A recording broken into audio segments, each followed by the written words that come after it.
To me, the marathon is a beautiful struggle, a mentally and physically exhausting battle with oneself. It's a painful experience, yet it brings immense pleasure. It's truly poetic. I am 6 weeks away from running the Ballarat Marathon on April 27th. After a grueling 10 weeks of training in the Aussie heat, including a cyclone last week, I'm ready to fully commit to the next 4 peak weeks. I'll be introducing tougher sessions and higher mileage than ever before, all with the one goal I've been itching to tick off since Melbourne, the elusive 2:45 barrier. This is Project Ballarat 2:45. Hey everyone, and welcome back to the Project Ballarat 2:45 series. We are now 3 weeks out from the marathon. This is another episode of the Training Diaries where I deep dive into my previous week of training, a conversation regarding training, nutrition, workouts, high mileage, everything that goes into running a sub 2:45 marathon. So 3 out of the 4 peak weeks are now done. The body is feeling a little bit fatigued, but I don't feel like I'm overreaching at all, which I guess is a good thing. I know that this deep into the marathon prep, you should be feeling that full marathon fatigue of just stacking brick after brick, week after week.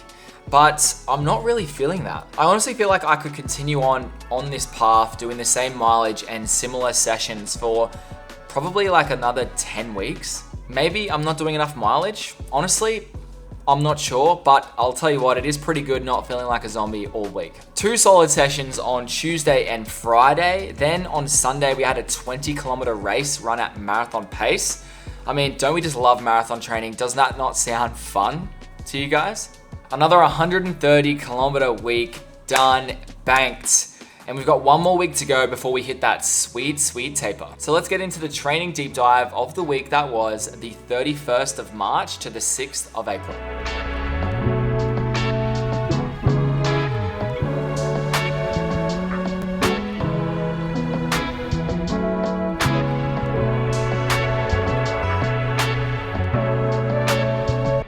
So just remember guys, the viewer Q&A where I answer all of your questions as honestly and off the cuff as possible is coming up after the training breakdown. But let's get into Monday. Monday, we are starting to sound like a broken record, but a treadmill 60, of course, happened once again. So we got an hour on the treadie and with just under 11 and a half kilometers.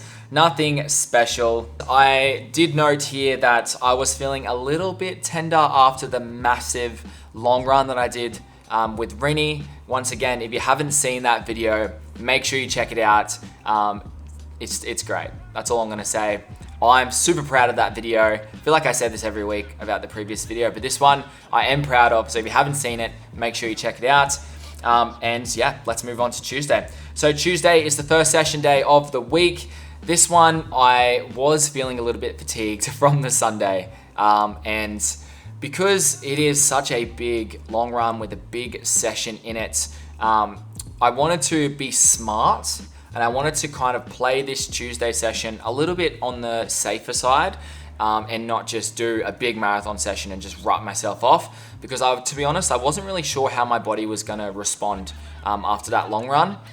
So I decided to, play it on the safer side, and I just did 30 minutes at goal marathon pace. All right, so we started with the warm up, which is 5Ks, of course, pretty standard. Did that one in the Mizuno Neo Zens. Don't tell Darcy, but he told me not to wear those anymore, and I've had to wear them because I don't have anything else. But that's a story for another day. But yeah, did 30 minutes at marathon pace. We ended up doing 11 Ks in total for the session. So adding with the warm up on, we got 16 in total for the morning. For the 30 minutes at marathon pace, let's have a look at what I averaged. We started off the first 4K at around 3:48. And I do remember it being quite a windy morning. And the way I do my sessions is an out and back at the spit. So the first 5K were nice and with the wind behind me, and then I turned around and got a rude shock, and I didn't really see the point in trying to push and sit around that 350 pace. I just wanted to kind of go for an effort, and again, I was trying to be on the safer side because I wasn't really sure how sore I was going to pull up and how much this session would affect me with my overall fatigue from that Sunday. So I decided to just do it at marathon efforts, and the last kind of 4K of that 30 minutes was 3:54, 56, 56, and then 4:04, which I think the way Strava works, that dug into a little bit of my cool down as well. But pretty much, I think it would have averaged around 3:52 average for the 30 minutes. So right around where I want to be, and I managed to get a good amount of marathon pace or marathon effort in for the day without really smashing myself too hard, which was a success. So really good. I also wasn't sure how I was going to pull up on this Wednesday long run, but I ended up doing 20K as well. So 4:45 pace, and it took an hour and 35 minutes. I really wasn't sure how I was going to feel with this one, adding the mileage into the legs after, again, that big Sunday and I guess the session the day before. But I was pleasantly surprised with how my body was feeling. I was feeling sore on that Tuesday, but the Wednesday I felt really good. So I must have made the right decision on the Tuesday by kind of stripping it back and only doing 30 minutes at marathon pace, and my body thanked me for it. And I also have noted here that every Wednesday the temperature is a little bit cooler than the last. So that is just, that's music to my ears, honestly. I said the temperature is dropping and I'm here for it. Did this one with a couple of the crew from the group, and 20Ks for the morning. Bada bing, bada boom. Then we move on to Thursday. So Thursday is my double, 60 minutes in the morning, 40 minutes in the afternoon. Lately, I've just been doing these on the treadmill just purely to save time, and it's just kind of worked out that I've ended up with new running shoes to try out pretty much every Thursday for the last couple of weeks, which is an absolute blessing. I had the New Balance Rebel V4 rock off my doorstep on the Wednesday, and you betcha I was testing them out on the Thursday. So Thursday we just did an hour on the treadie in the morning, 5-minute pace, so 12 Ks. And the first impressions on the Rebel V4, it doesn't blow you away, but I think these $220 to $240 sort of lower stack daily trainer options, they're not really meant to blow you away. I think they're just a less cushioned, more basic version of a shoe that you can just wear every day, and it's not going to be amazing, but it's just going to show up for you. Darcy did tell me not to wear them for over an hour, so what did I do? I split it up. I did an hour in the morning and 40 minutes in the afternoon. Not sure if he meant an hour for the day or an hour at a time, but I took it as an hour at a time. So I wore them again for the afternoon. I like them. I wore them this morning on the treadmill as well. Nifty little shoe. And the colorway is not bad, I will admit. Then we come to Friday. So this is the second workout of the week. This is always the fun one. It's usually a little bit longer. Lately, it's been around 18 kilometers for the morning. So we started off with a 5K warm-up. I wore the Rebel V4s again, so that's 3 runs in a row. Then for the session, I wasn't really sure what I was gonna do for this day, just because I really didn't want to overdo it because of what I had coming up on Sunday. So I opted for this session. So it was 15, 10, 5 minutes with a 2-minute recovery jog in between.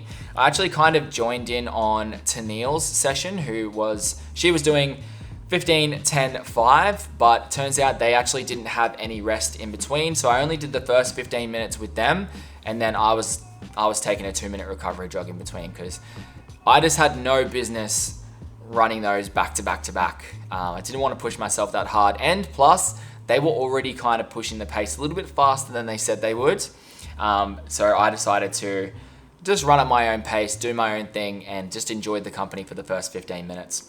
But basically the goal for this session was to run all 3 of the efforts just a slightly faster than marathon pace. Whatever that would be on the day would just be whatever that is, okay? So I wasn't trying to lock into 3:45s or anything. I was kind of just trying to go a little bit faster than marathon pace, marathon efforts, and then just seeing where it got me. I will say again, with the out and back, the wind was ferocious on the way back. It was relentless, and it definitely made the last few reps a lot tougher than the first. So the first 15-minute rep was done at 3:47 average. So yeah, slightly faster than marathon pace. Was actually pretty happy with how this felt. It didn't feel too hard, but again, the wind was behind me and I was running with other people, which also just makes life so much easier. Then I had a 2-minute recovery jog, 4:39s, whatever. Doesn't really matter about these paces on these recovery jogs, it's whatever. Then we come to the 10-minute rep. This one was done at 3:50 pace, so slower than the first one, and it was because of the wind. The wind just made life so much harder, and again, I was just trying to dial into an effort rather than just get too worked up and sold on a certain pace. If I tried to stay on that same pace, I would have cooked it.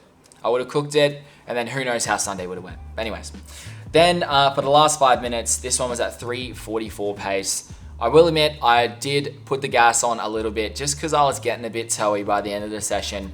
So I thought I'll give it a bit of a faster 5K. I'll give it a bit of a faster 5 minutes and just kind of get that good feeling of finishing a session strong. And yeah, then I did almost a 4.5K cool down. So we ended up doing 13 Ks for the session and then 5K warm up. So 18 Ks in total. I did the session part in the Brooks Hyperion Elite 4 PBs, broken record, I know. Well, then we come to Saturday. So this one was another easy hour. I did this one with my best mate, Jake, who is actually starting his training for the Gold Coast Marathon. He's doing his debut marathon. So I'm hopefully going to be able to do a fair bit of training with him over the next couple of months as he works his way into his debut. But he joined me and that was really fun. We did this one on an average of 5:10 per kilometer. I did 12K in total and it was just over an hour. So did this one nice and early. I had work at 6:30, so it was another early morning. That's pretty much been my Saturdays for the last few weeks, trying to get the hour run in before I start at 6:30. If you guys aren't from Australia or even Queensland, you guys would be thinking, Jesus, that's early to be running. It is, but you got to do what you got to do, and I need that morning run to be done. Then we finish off the week and we get to the Sunday Longy.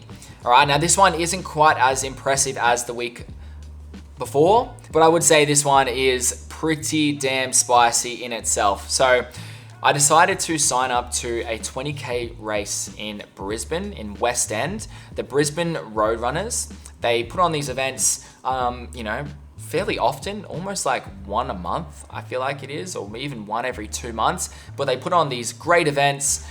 You could choose between 5, 10, 15, or 20K distance. And it's timed with a chip. You get yourself a bib. And yeah, it's such a good time. And I just thought that would be such a good idea to do that race and just throw it into a long run and try to run the 20 kilometers at marathon pace. I feel like it would be a really good test. The previous few long runs leading up to yesterday, I've kind of slowly increased the amount of marathon effort or amount of time that I've been doing at marathon pace each week.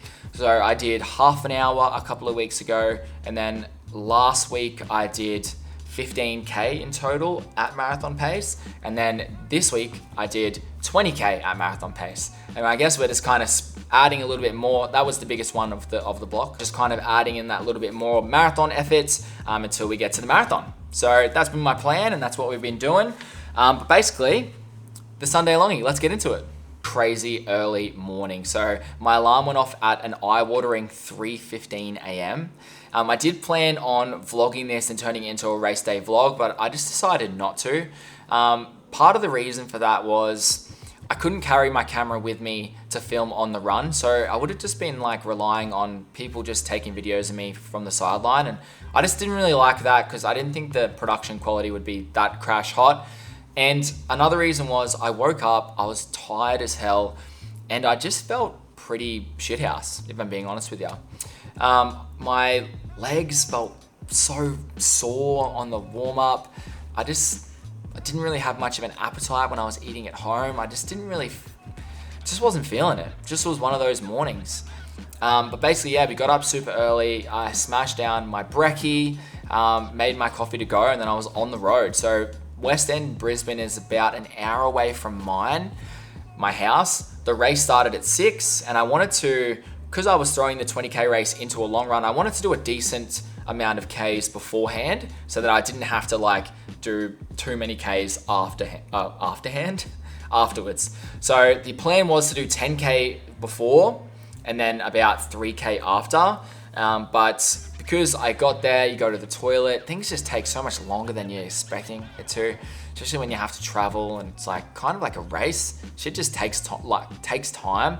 And so I ended up getting about 8 Ks in, or I only ended up getting exactly 8 Ks in for the warm up, which overall I was pretty happy with. But on that 8K, I just did a 4K out and back along the river, and I felt trash. My calves were tight. My legs were actually sore for some weird reason.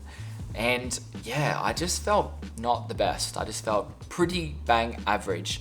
But I knew I had a pretty decent effort to come, so I just had to just swallow it and just go it. I just had to do it. I was, I drove all the way down there, just had to do it. So the race, I fueled as if it was a race day. The way that the race works was it's 5K loops down by the river, or 5K out and backs. So 2.5 Ks out, 2.5 Ks back, and it was just 4 laps. So mentally, it was honestly pretty good because I could kind of break down the race fairly well. And I got to really get a good amount of fueling in as well. So I aimed for a gel every lap. So a gel every 5K, which is more fueling than I usually have. And I just wanted to see what it would feel like. And it was pretty good. It worked well. I felt well fueled.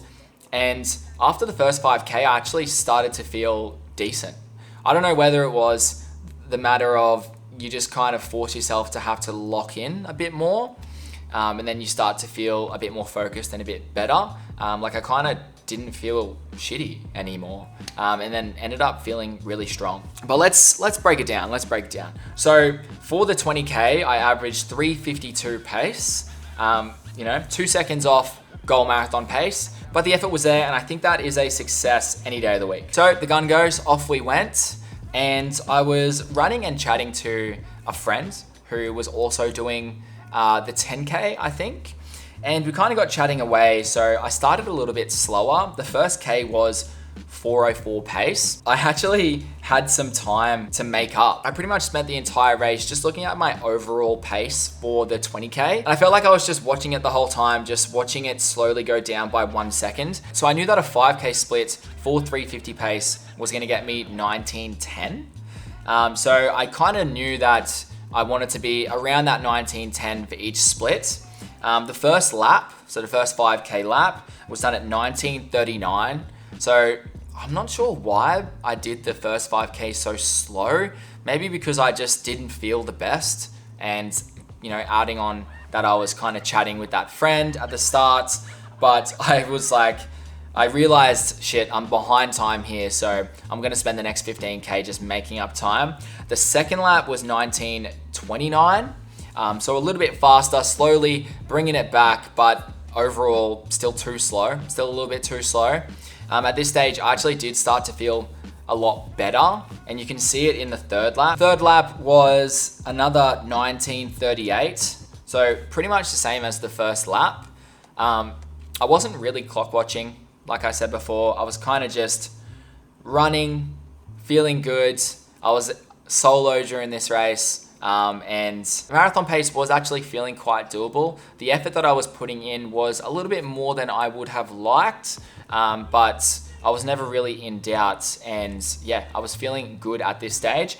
Then we get to the last lap. So the last lap is when I was doing most of the clock watching, pretty much just trying to shave down as much overall time as I could, just to try to bring that average down closer to 3:50. So for the last lap, all the 1 kilometer splits, they were honestly pretty decent, and I was starting to feel really strong. So we started off with a 3:47, then a 3:52, 3:47, 3:46, and then finished with a 3:44, which you can see in the video. I kind of just wanted it to be over, but I was definitely moving. And what was really, really great and just a good confidence booster was I felt like I could have kept going at that pace for another 10K without really having to reach all that hard. Like I could have done another two laps and been pretty okay with it, I think. So really good sign. And I think it was a great idea to do that 20K race just to mix it up, throw it into the long run. And I got to really test out that marathon pace, and it really, really made me confident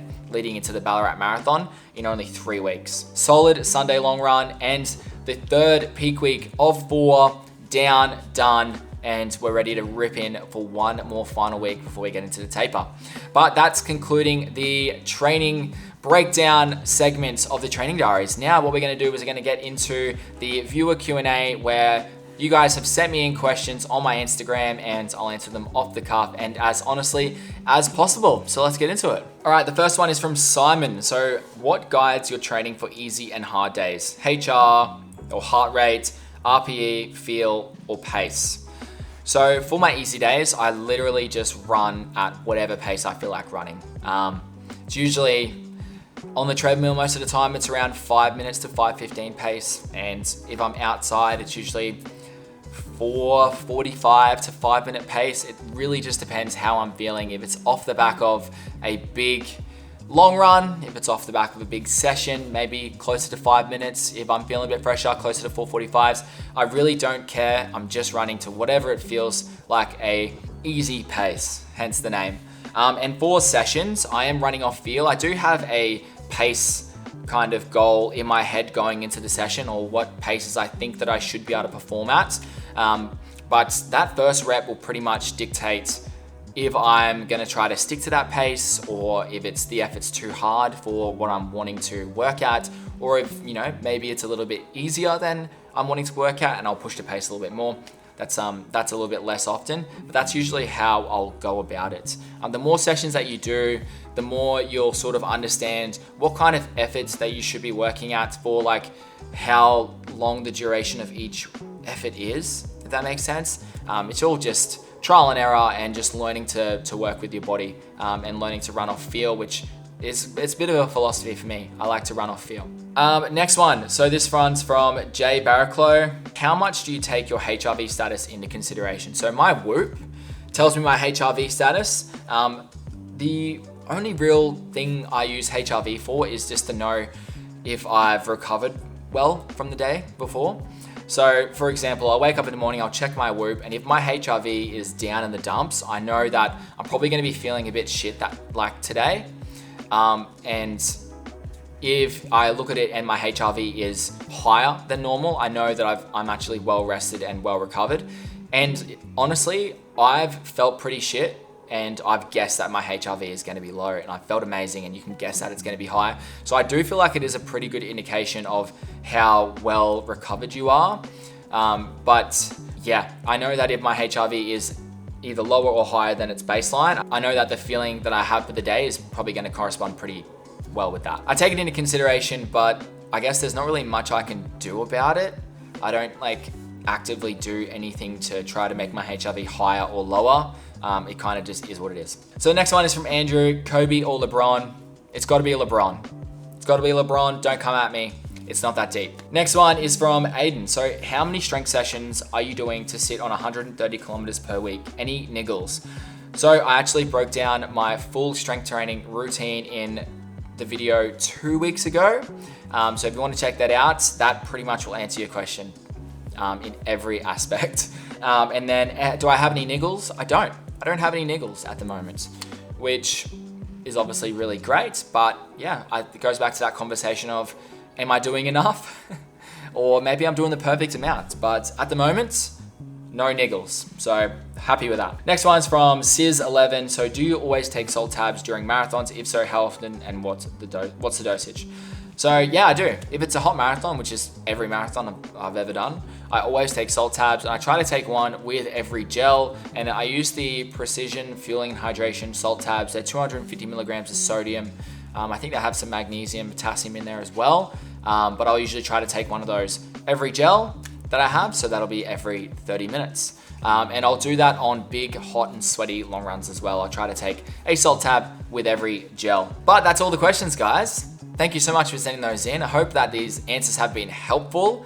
And I hope you guys have been enjoying the Training Diaries series so far. We have another 2 episodes to go before we get to the Ballarat Marathon, and then the Training Diaries will be a full recap of how the race went down. But thank you guys so much for all of the support so far on the videos. My last 2 uploads have been doing really, really well, and I'm just so overwhelmingly happy with the support that I've been getting, and you guys have really showed up for me, and it's been amazing. So thank you so much for watching, guys. Remember, like this video, share this video, subscribe if you're just watching and you haven't subscribed. I mean, who are you? Come on, subscribe, help a brother out.